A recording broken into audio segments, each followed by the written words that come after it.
not only would I probably not cooperate with him, I would not just stand there and let him shoot me. I would say, hey guys, everybody attack him. He may shoot me, but he can't get us all. Well, that was Republican presidential candidate Dr. Ben Carson on Fox and Friends earlier today on how he would react to a mass shooting like what we saw in Roseburg. The comment proved controversial, especially in light of the 9 people killed, with the New York Times saying nearly immediately that Dr. Carson, like other Republican candidates, quote, appeared to struggle to address the issue with sensitivity. That's their view. Later today, Dr. Carson was asked by ABC whether he was implying that the victims didn't do enough to protect themselves during the massacre. Watch. Dr. Carson, can you clarify your statements on the Oregon shooting? What needs clarification? I guess there's an implication that you're saying that the students didn't do enough to save themselves. No, I just said nothing about them. I said what I would do. And can you say what you would do? I would ask everybody to attack the gunman because he can only shoot one of us at a time. That way we don't all wind up dead. Dr. Joining me now, retired world-renowned neurosurgeon, Republican presidential candidate Dr. Ben Carson, along with his wife, Candy Carson, both of whom are authors of a new book out today called A More Perfect Union: What We the People Can Do to Reclaim Our Constitutional Liberties. Thank you both for being here. Thank you for having me. All right, it's a pleasure to meet you, Candy Carson. Let me start with your good husband here. Same here. So the accusation there, Dr. Carson, is that you appeared tone deaf and that you seemed callous in the laughter about a massacre and what you would have done. No, I'm laughing at them and their silliness. Who? The people asking that question. Of course, you know, if everybody attacks that gunman, he's not going to be able to kill everybody. But if you sit there and let him shoot you one by one, you're all going to be dead. Mm-hmm. And, you know, maybe these are things that people don't think about. It's certainly something that I would be thinking about. But don't you allow for the notion that in a time of great stress like that, one might not know exactly what to do, and to judge them, to sound like you're judging them? Not judging them at all. But, you know, these incidents continue to occur. I doubt that this will be the last one.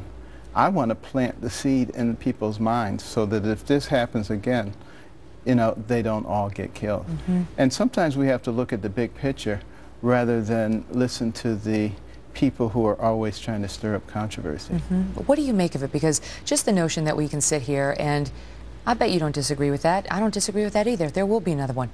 There have been so many. Yes. And so many Americans are saying, well, that's not good enough. Well, what are we going to do about it? Is there something to be done? What do we do?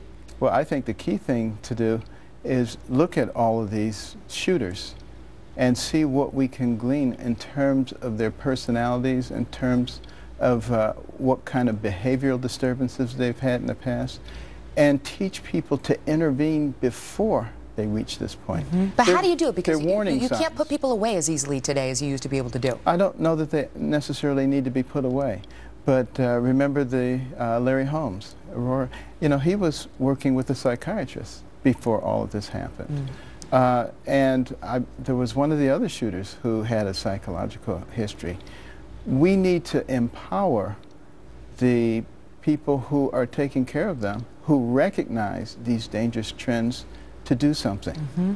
And what about the parents? I mean, let me ask you about that, Candy, as somebody who's raised children, and now you're a grandmother as well. The parents who need to pay attention to what's going on with their kids. Mm-hmm. How do you do it? How did you raise such good kids and such productive citizens? I mean, this mother was completely tuned out. Yeah. Well, I think in today's world, because of our economic situation, so many have to do double duty everywhere. I mean, they're doing like 2 and 3 jobs because there's just not, you know, the economy's the way it is, and the kids are just left to themselves. You know, it's the same thing. You know, with teachers, you know, they're overburdened because there's so many students. It used to be classes could be as small as 20, 25. Now they're 30, 35, 40. So, you know, the kids are kind of being left behind. Slipping through the cracks. And we're not, I was able to stay home. Not everybody can do that, even though sometimes I felt like a single mom because he wasn't around most of the time.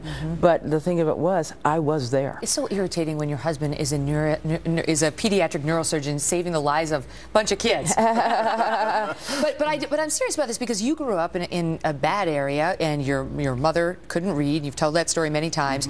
You would have been a kid who slipped through the cracks. We did a long package on you when you first announced your presidential run about how you tried to stab somebody. The only reason it didn't go through was you hit his belt buckle. I mean, you could have been a kid who very easily wound up in trouble like this. No question about it. That's probably one of the reasons that I think differently than a lot of people. You know, I actually believe that there is a God. I do believe that there are forces that can help us if you seek them out. And I was taught that as a child. And I think it's something that I continue to trust in even to this day. And recognize that this nation actually used to be a nation where faith was not ridiculed. All of our money says, "In God we trust." You know, our Pledge of Allegiance says we're one nation under God. Many courtrooms on the wall it says, "In God we trust." Our founding document, the Declaration of Independence, talked about certain inalienable rights given to us by our Creator. But you're not allowed to do that. You're not allowed to pray, and we were going to do a story later. So we on school become where the kids schizophrenic. tried to. What is this like for you? Is this terrible for you? You see him going through this. What is it like to watch the presidential debates and watch your husband up there, to see him get attacked, especially now that he's the front runner in at least one poll, the Investor's Business Daily poll? Well, I guess part of my secret is I don't watch a lot of news. Oh, because, you know, it's just, he's doing a certain thing that he feels called to do. And when I consider, I'm with him 100% in the sense that I will support him. This is not something that I was looking to do. After giving up my husband for 40 years to medicine, I really don't want to give him up to our country.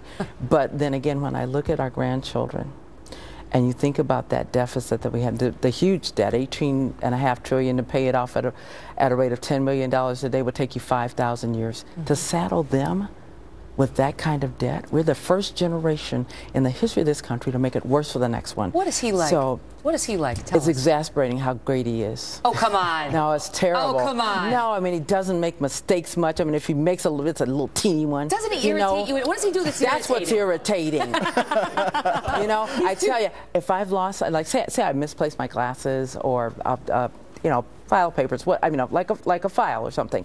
And I say, "Honey, have you seen this?" And he said, "No, I haven't seen it." Well, he's focused on whatever he's doing. It'll be right in front of his face. So usually after I ask him, I'll go and look where he is, and usually it's there. I mean, it's interesting that you guys just celebrated your 40th wedding anniversary. The book is called A More Perfect Union, about what we can do to reclaim our liberties.